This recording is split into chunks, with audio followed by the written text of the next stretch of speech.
aiក្រោយទៀតនេះបណ្ដាំអីចុះក្រោយទៀត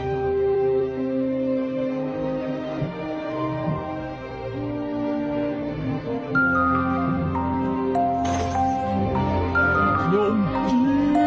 មហាទេពស្មាម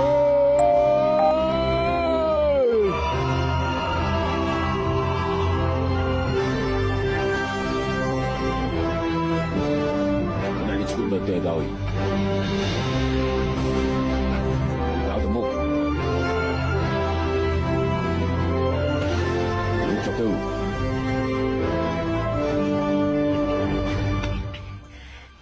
ហើយខ្ញុំស្ដាប់ឮអស់ហើយ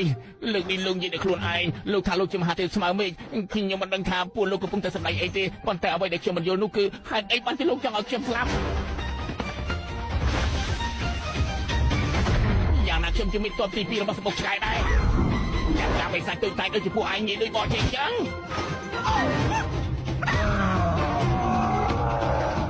បងជុំសានេះទៅមកគោគ្មានគូព្រៀប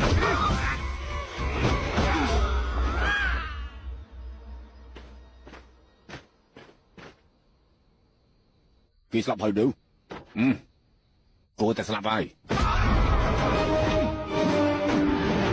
មកគូព្រៀបក